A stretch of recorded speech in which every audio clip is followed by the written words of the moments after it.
Et quand la tristesse arrive, je sais tu es là, toujours près de moi.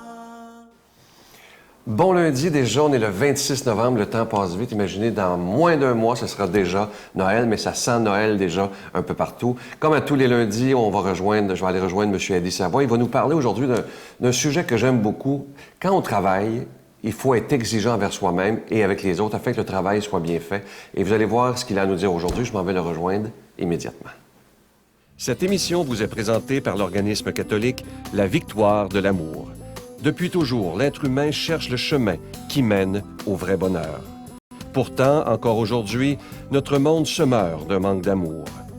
Il y a plus de 2000 ans, un homme du nom de Jésus de Nazareth est venu bouleverser le monde, et ce, à tout jamais. Si tu acceptes le Christ dans ta vie, tu es condamné à être heureux.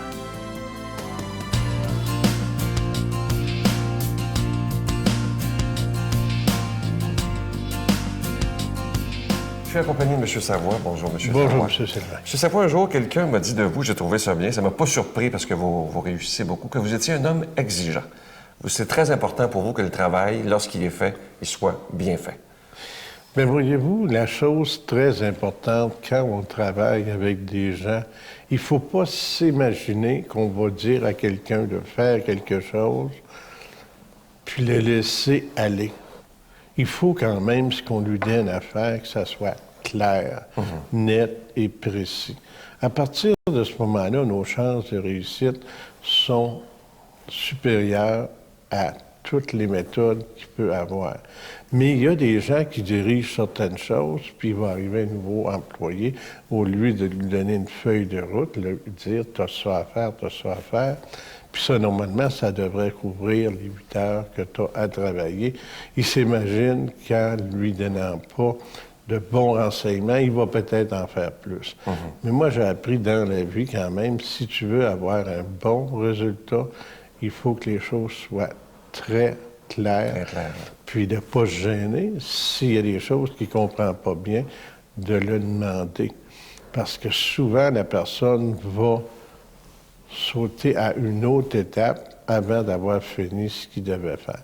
Puis ça, c'est malheureux, mais beaucoup de gens. Nous autres, dans la construction, c'est la même chose. Moi, quand je m'occupais de mes chantiers, aujourd'hui, c'est mon fils qui s'en occupe, j'essayais toujours de donner une feuille de route à mes employés pour m'assurer que les gens, s'il y a quelque chose qui ne se rende pas jusqu'au bout, de pouvoir me dire qu'est-ce qui est arrivé. À partir de ce moment-là, mais on évite beaucoup d'argumentation. Puis ça, pour moi, je dis toujours une chose, quand on peut garder un bon dialogue avec nos employés, le rendement est toujours supérieur. Parce que c'est comme n'importe qui. Si on apprécie la personne pour qui on travaille, on va lui donner un bon rendement. Mais s'il se prend pour quelqu'un d'autre, à partir de ce moment-là, ça va être pas mal ordinaire. Donc, c'est important d'être exigeant tout en respectant ses employés. Assurément, parce que c'est eux, quand même, qui nous permettent d'avancer. Oui. J'ai toujours été surpris de voir comment vous aimez même les gens. Des fois, je vais chez vous à Boucherville, au Résidence Soleil, et vous prenez le temps de saluer tous vos employés. C'est pas des pions, là. Non. Pour moi, très touchant, d'ailleurs. Ces gens-là, quand ils arrivent chez nous, ils font partie de la grande famille des Résidences Soleil, au même titre que nos résidents. Puis pour nous, c'est important. Parce qu'on aime tout ça, être aimé. Ah ben oui, c'est la base de l'être humain. Exactement. Merci, M. Savoie. Merci. Notre Père qui es aux cieux, que ton nom soit sanctifié, que ton règne vienne, que ta volonté soit faite sur la terre comme au ciel. Donne-nous aujourd'hui notre pain de ce jour. Pardonne-nous nos offenses, comme nous pardonnons aussi à ceux qui nous ont offensés. Et ne nous soumets pas à la tentation, mais délivre-nous du mal, car c'est à toi qu'appartiennent le règne, la puissance et la gloire, pour les siècles des siècles. Amen. C'est la dernière semaine où je vous parle de ce bel ange de Noël, collection 2012. Déjà, des milliers de personnes se sont procurées parce que cette année, il est vraiment de toute beauté. Comme je vous le disais la semaine dernière, c'est notre amie Sœur Angèle qui l'a choisi elle-même. Il est en épinglette, comme à chaque année. Il est argenté et orné de zircon. Vous le recevrez très, très rapidement. Comme vous le savez, vous en recevez un avec un don de 25 $ et si vous en voulez deux, parce que ça se donne vraiment bien en cadeau pour la période de Noël qui s'en vient, c'est avec un don de 40 $. Je vous rappelle que ce petit ange de Noël, il est déjà béni. Je vous rappelle que vos dons servent à payer pour la diffusion des émissions, la production. Et moi, je veux vous dire merci d'abord de votre prière soutenue, mais aussi merci de votre soutien financier parce que sans vous, cette œuvre-là n'aurait pas pu tenir pendant 18 ans. Imaginez, dans quelques mois, ça fera 18 ans déjà qu'on est avec vous tous les jours à la télévision. Alors, je vous donne l'adresse en vous disant merci de tout cœur. La Victoire de l'amour, casier postal 120, succursale Boucherville à Boucherville, le J4B 5E6, je vous la redonne. La Victoire de l'amour, casier postal 120, succursale Boucherville à Boucherville, le J4B 5E6, également par téléphone, par carte de crédit, dans le 514-523-4433, 523-4433, ou sans frais, le 1-888-811-9291, 1-888-811-9291 et aussi sur notre site Internet, le www.lavictoiredelamour.org. Et je vous rappelle évidemment qu'au début de l'année 2013, on vous envoie un reçu pour fin d'impôt pour tous les dons que vous aurez donnés en 2012. Je vous remercie de tout mon cœur pour votre grande générosité.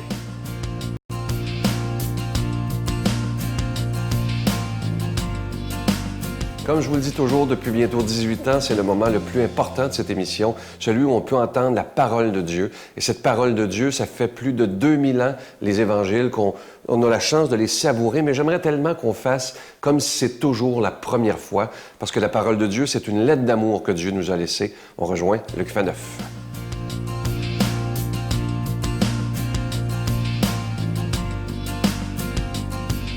Bonjour. La sagesse populaire affirme qu'il ne faut jamais se fier aux apparences. Cet adage est peut-être encore plus vrai en matière spirituelle, comme Jésus va nous le rappeler aujourd'hui dans l'Évangile.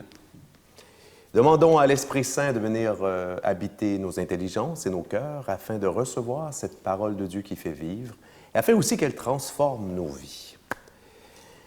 Comme Jésus enseignait dans le temple, levant les yeux, il vit les gens riches qui mettaient leurs offrandes dans le tronc du trésor. Il vit aussi une veuve misérable y déposer 2 piécettes. Alors il déclara, « En vérité, je vous le dis, cette pauvre veuve a mis plus que tout le monde, car tous ceux-là ont pris sur leur superflu pour faire leur offrande, mais elle a pris sur son indigence, elle a donné tout ce qu'elle avait pour vivre. » Acclamons cette parole de Dieu. Louange à toi, Seigneur Jésus. Alors, c'est un récit qui est bouleversant. Il y a plusieurs rencontres comme ça, récits d'Évangile, qu'on est très capable qui sont très faciles à visualiser. On a presque une petite scénette, petite pièce de théâtre, c'est qu'on voit dans notre tête. Alors, Jésus enseigne comme il le fait très souvent. Il est dans le temple, et dans le temple, il y a ce qu'on appelle le tronc du trésor. Essentiellement, c'est une très vieille pratique. C'est qu'on laissait, comme aujourd'hui dans les églises, n'est-ce pas, quoique de moins en moins, parce qu'il y a eu beaucoup de vandalisme et de vol, on laissait des troncs où les gens pouvaient, en dehors des collectes officielles, vraiment, pouvaient déposer de l'argent pour permettre justement l'entretien du temple, l'entretien de tout le personnel qui travaille au temple aussi. Donc, à travers l'épisode d'aujourd'hui, n'est-ce pas, Jésus, je pense, au-delà, c'est sûr que la première leçon que Jésus nous fait, une leçon, en fait, douce leçon, il ne fait pas la morale, c'est que, c'est clair, il ne faut pas se fier aux apparences. Les riches, évidemment, puis c'est encore vrai aujourd'hui, des fois, ils appellent les photographes, ou ils n'ont pas besoin de le faire, le photographe se rue devant eux pour faire la première page ou certaines premières pages des journaux pour dire, voilà, telle vedette ou tel riche a donné 100 000, 200 000 $. Et pendant ce temps-là, il y a un paquet de gens, des simples gens, vous et moi, qui, avec notre salaire ordinaire, parfois même des salaires très modestes, donnons des sommes d'argent à des œuvres qui nous sont chères, en particulier des œuvres spirituelles. Et là, pour nous, jamais de photographie. Alors, ce phénomène-là on dit l'ostentation de la richesse qui se montre, de la richesse qui se fait, j'allais dire un peu vaniteuse, c'est vieux comme le monde, c'est une tentation. Alors peut-être, assurément même, la première leçon de Jésus aujourd'hui, c'est une leçon, je dirais, qui concerne notre agir, notre façon de donner. Et Jésus va le dire ailleurs dans l'Évangile, quand tu jeûnes, quand tu donnes, quand tu fais l'aumône et le reste, ne fais pas sonner les trompettes et rouler les tambours devant toi pour que tout le monde te regarde, parce que tu auras alors ta récompense plutôt que celle dans les cieux. Mais je pense qu'il y a aussi, on peut faire une réflexion un petit peu plus profonde là-dessus, qui nous interpelle, qui interpellait hier puis qui interpelle aujourd'hui. C'est que finalement, le texte d'aujourd'hui porte sur le rapport entre l'argent et la religion. Et au fond, en sous-question, faudrait-il donner de l'argent aux œuvres religieuses qui nous nourrissent, auxquelles on participe, dont nous sommes les fidèles? À l'évidence, la réponse, c'est oui. La religion, c'est une des plus vieilles institutions, peut-être même la plus vieille institution humaine. C'est que les anthropologues, ceux qui étudient finalement l'apparition de l'être humain sur la Terre, ont bien vu que dès l'apparition des premières sociétés humaines, il y avait ce qu'on appelle du religieux, n'est-ce pas? Il y avait des religions organisées. Puis très vite, ces religions-là, avaient besoin de lieux de culte, de lieux de rassemblement. Ils avaient besoin de personnel, donc des gens spécialisés dans le culte. Ils avaient besoin d'un paquet d'objets liés au culte, n'est-ce pas? Donc tout ce système, tous ces objets, toutes ces choses dont on a besoin pour pratiquer le culte. Donc très vite, s'est posé la question, qui doit payer pour ça? Mais il me semble qu'à l'évidence, la réponse s'impose. C'est ceux qui utilisent, c'est ceux qui en profitent, n'est-ce pas? C'est le principe qu'on entend souvent en économie de l'utilisateur-payeur. Il est normal que les utilisateurs payent pour le service qu'ils ont. Ça s'applique à la religion aussi. C'est que dans toutes les sociétés, finalement, on a toujours responsabilisé les gens pour leur montrer que ils sont responsables de la religion. Si la religion est importante pour eux, il est important aussi qu'ils donnent, n'est-ce pas? Parce que, d'abord, ces temples, ces lieux de culte, ces objets de culte, il faut les payer. Je veux dire, ils ne tombent pas du ciel. La religion, c'est quelque chose de très spirituel. On parle de Dieu qu'on ne voit pas, des anges, on parle de valeurs qu'on ne peut pas toucher. On parle de l'amour, mais ça s'incarne dans des choses très concrètes, très matérielles, comme vous aujourd'hui qui m'écoutez, non pas à travers une vision angélique, mais qui m'écoutez à travers un téléviseur. Donc, c'est vraiment une responsabilité d'hier à aujourd'hui. Et on peut se poser la question, normalement, si on profite d'une organisation religieuse qui nous nourrit, qui nous alimente, comme par exemple la Victoire de l'amour ce matin et tous les matins, il est normal de la soutenir. Jésus, déjà, avait une bourse commune et les gens le soutenaient. Demandons à Dieu de nous bénir, lui qui est Père, Fils et Saint-Esprit. Merci, bonne journée. Je vous salue Marie, pleine de grâce. Le Seigneur est avec vous. Vous êtes bénie entre toutes les femmes, et Jésus, le fruit de vos entrailles, est béni.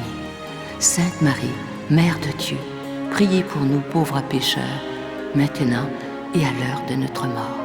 Amen.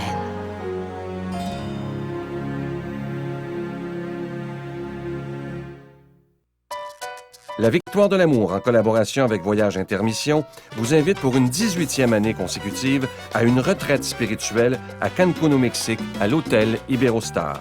Venez vivre des moments de ressourcement inoubliables en compagnie de l'abbé Donald Thompson, le retour de l'unique sœur Angèle et moi-même. Enseignements et célébrations eucharistiques à tous les jours, du 19 janvier au 2 février 2013. Je vous invite à réserver rapidement avec Voyage Intermission au 514-288-6077, 288-6077 ou sans frais au 1-800-465-3255, 1-800-465-3255. Les profits de ce voyage sont remis à la Victoire de l'amour.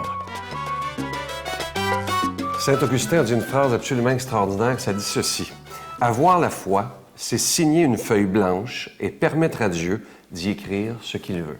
Ça veut dire être capable de dire à Dieu, tu peux faire ce que tu veux de ma vie. Vous savez, dans le Notre Père, on dit que ta volonté soit faite. Et si on le dit sincèrement à Dieu, que ta volonté soit faite aussi dans ma vie, on est assuré d'être heureux parce que ce que Dieu veut, c'est simplement notre bonheur. Je vous dis à demain. Bye. Puis ma mère, là, c'était une femme qui allait à l'église tous les jours. Et puis elle allait puiser dans sa foi les énergies qu'il fallait pour continuer à nous aimer, ma sœur puis moi, avec nos différences. Puis elle priait pour nous autres, puis elle priait pour que je sois un bon prêtre. La Victoire de l'amour remercie de tout cœur les Résidences Soleil de leur accueil si chaleureux.